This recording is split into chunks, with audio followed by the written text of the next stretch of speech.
Good day, everybody. It's Andrew here, and welcome back to my channel. So, we have huge updates today regarding the next stimulus package and potential payment dates for that stimulus check for seniors if Bernie Sanders is able to get it included in this stimulus package. Now, we also have huge updates on Joe Manchin, Kirsten, Bernie Sanders, President Biden, as well as daily trending news. So let's discuss the details, but first, do me a quick favor, hit the like button, hit subscribe, and share this video with anyone who you think might find this helpful. I also have a second channel, so if you really want to support my work, subscribe to my second channel. The link to that is going to be in the comments of this video. And on that channel, I'm going to be giving away stimulus checks and going live on camera, playing bingo live so you can play bingo with me, playing casino games, announcing lottery winning numbers.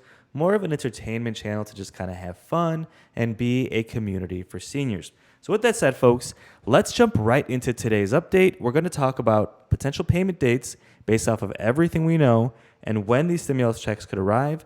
We're also going to talk about daily trending news. So let's jump right into the trending news. Now, everybody is talking about this new variant and the massive effects it's happening on the economy and on the psyche of the American people who are worried about getting sick. I mean, things were going well. We kind of feel like we're getting out of the pandemic, and now here comes this new Omicron variant. Well, it's going to affect the economy. Obviously, the stock market has already crashed. The travel industry is taking a hit already because there's a lot of travel bans. President Biden banned countries in Africa, a lot of countries in Africa from coming to the United States. And then it's been causing a lot of chaos. They're supposed to still be letting American citizens come back, but there's been reports of thousands of Americans being stuck in Africa because of the chaos. This clip here from CNN shows an American family who was on vacation, and they quite frankly got stuck out there because of the chaos. They kept telling them Americans can come back, it's not going to be an issue. But then they get lost among the pile of people with thousands of people panicking, trying to leave the country immediately. They either overbook flights and then they're kicked off the flight, or they're just not allowed to go on the flight because they say, hey, you can't leave this country. You're not an American citizen. It's completely chaotic. But let's quickly take a look and see exactly what's happening with American citizens who are stuck in other countries. Then we're going to jump right into the stimulus update, potential payment dates if this stimulus check is approved, and just what's going on as far as Congress, negotiations, the House and the Senate, and President Biden as well. So let's take a look. Let me know your thoughts in the comments, and then we'll jump right into stimulus. An American family says they're now stuck in South Africa just as this travel ban takes effect for the new coronavirus variant. Joining me now from Johannesburg, Lauren Kennedy and her daughter, Riley Campbell. Hello to both of you. Lauren, why don't you tell us what's happening here? What happened? You were in South Africa on this long-awaited family vacation. Then what? Well, we've been waiting to be on this vacation since April 2020 was when it was originally scheduled. And so, COVID happened. And so we're bookending it with COVID, obviously.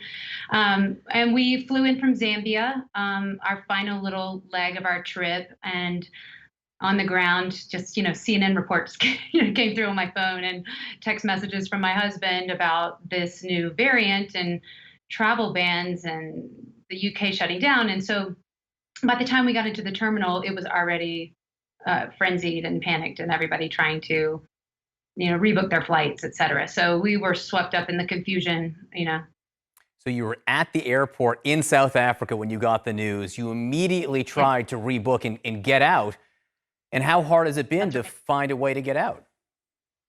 Well, it's been really hard. I mean, we've probably, Riley, had about 10 flights booked that we were either canceled or that we were not allowed to board the flight because most of the flights that come from Johannesburg go through Europe. And those bans were coming in like hour by hour, day by day, that each country was closing its borders to anybody who didn't hold a European passport. But I will say that we are, fingers crossed, we do have flights tonight going out directly to America. So, again, things are changing minute by minute. So we're just trying to be calm, trying to be patient and be grateful that we're together and that we're safe and we're healthy. We have our negative COVID tests we took yesterday. We're all vaccinated and we've been holding up in this hotel room for the last, 3 days. So we're just kind of just grateful to be together. Riley, what was it like at the airport once you realized what was going on? I mean, could you visibly tell that there was this heightened level of anxiety? I think, yeah, kind of right when we got off the plane, we kind of saw people scattering to figure out what to do. But us trying to be optimists, we were like, no, it's okay. Like, it'll be fine. We'll get on a plane. And then as hours went on, we kind of realized that that wasn't going to happen. But yeah, there was long lines in Air France, which we were supposed to be going to Paris. So there was a lot of people in line scrambling, trying to figure out what was going on. And no one was really answering Nobody any of had our any questions. information. Yeah. Wow. Completely chaotic, guys. Let me know your thoughts in the comments. It's just scary to see American citizens trapped in another country because of all the misinformation and the chaos and the cluster bomb of a situation that it is. Because like President Biden said, the American citizens should be able to come back no problem, but obviously things have not been that simple.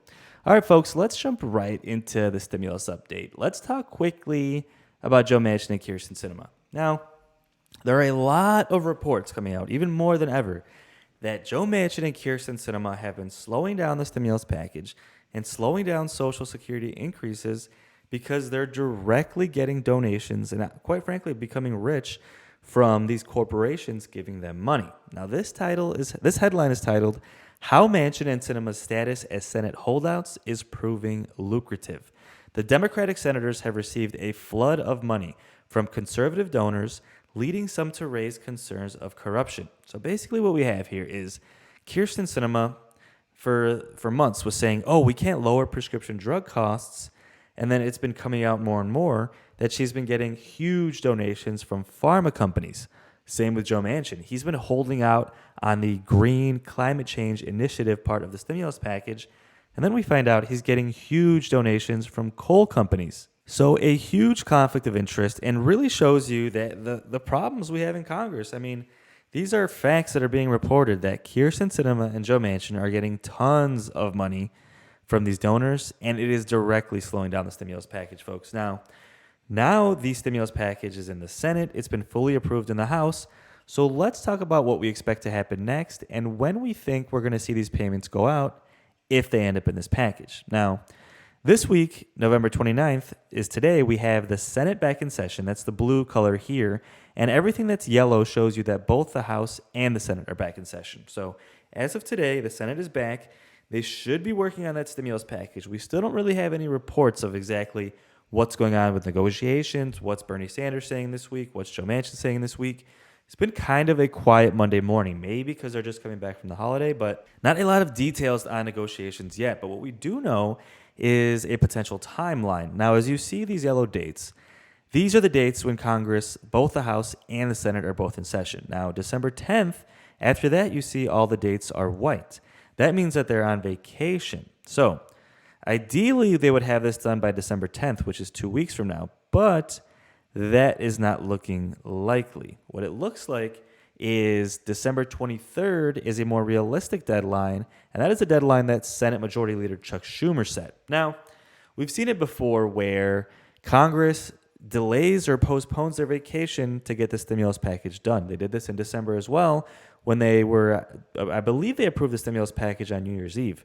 Now, it looks like a similar thing is happening here, but they're trying to get it done by December 23rd before Christmas. So most likely, they're going to blow past this December 10th schedule to go on vacation and probably stay until December 23rd.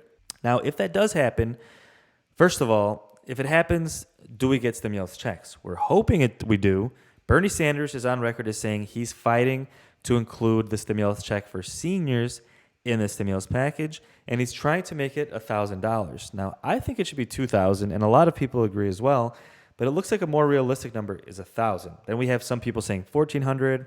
We'll have to wait and see, but in any case, it's still not officially in the package. But if it makes it in, which Bernie Sanders is fighting for it, then when would we get them? What would be the arrival dates or the payment dates? Well, based off of history, what do we know?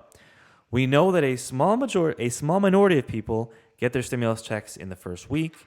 Then a large majority of people get theirs in the next 4 weeks, staggered throughout. Well, like a group of people get it every week. Then a small amount of people get them a couple of months or a few months later, right? So what can we kind of extrapolate from that, from the history of what we know? Well, first, one good thing is Social Security people getting their payments late shouldn't be an issue anymore because remember, the third stimulus check, seniors got their checks like way later than everybody else.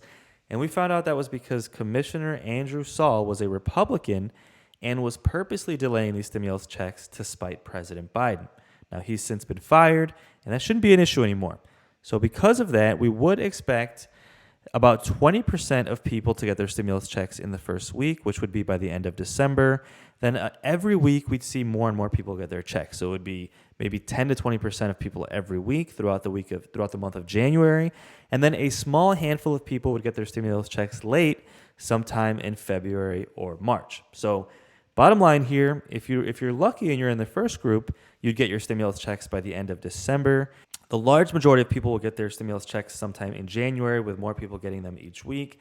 And then if you're unlucky, you'd get yours sometime in February or even March, which would be really unlucky. But this is based off of everything we know, how the last stimulus checks went, and the current deadline that Senate Majority Leader Chuck Schumer has set.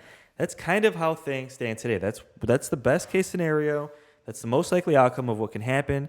And again, that's if Bernie Sanders is able to get the stimulus check included in the stimulus package. And folks, I sure hope so. I mean, I've had so many comments from seniors who are still struggling throughout this pandemic, people on SSI and SSDI who have paid taxes their entire lives.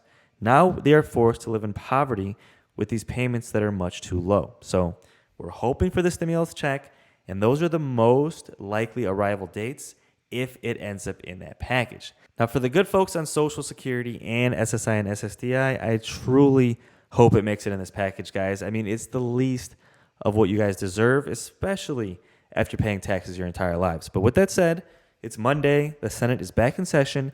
We should have a lot of updates to come, so don't forget to subscribe, and I will keep you posted as things develop. Now, before we end this video, I'm going to leave you with a clip from President Biden giving us an update on the Omicron variants, what they know so far, what they're currently doing, and what we expect to happen next. Now, bottom line, he is saying that this variant is something to be concerned about, but not panic just yet. Now, the scientists are going to take the next few weeks to analyze the strain, see if current vaccines are effective against that variant, and see if, in fact, this variant is more contagious and leads to a more severe infection. So let's take a look, see what President Biden had to say, and let me know your thoughts in the comments below. The very day the World Health Organization identified the new variant, I took immediate steps to restrict travel from countries in Southern Africa. But while we have that travel restrictions can slow the speed of Omicron, it cannot prevent it. But here's what it does. It gives us time. It gives us time to take more actions, to move quicker, to make sure people understand you have to get your vaccine. You have to get the shot. You have to get the booster. Sooner or later, we're going to see cases of this new variant here in the United States. We'll have to face this new threat just as we face those that come before it. Today, there are 3 messages about the new variant that I want the American people to hear. First, this variant is a cause for concern, not a cause for panic. We have the best vaccine in the world, the best medicines, the best scientists, and we're learning more every single day. And we'll fight this variant with scientific and knowledgeable actions and speed, not chaos and confusion. We have more tools today to fight the variant than we've ever had before, from vaccines to boosters to vaccines for children, 5 years and older, and much more.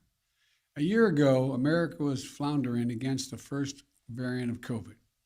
We beat that variant significantly, and then we got hit by a far more powerful threat, the Delta variant. But we took action, and now we're seeing deaths from Delta come down. We'll fight and look, we're going to fight and beat this new variant as well. We're learning more about this new variant every single day. And as we learn more, we're going to share that information with the American people candidly and promptly. Second, the best protection, I know you're tired of hearing me say this, the best protection against this new variant or any of the variants out there, the ones we've been dealing with already, is getting fully vaccinated and getting a booster shot. Most Americans are fully vaccinated, but not yet boosted. If you're 18 years or over and got fully vaccinated before June the 1st, go get the booster shot today. They're free and they're available at 80,000 locations coast to coast.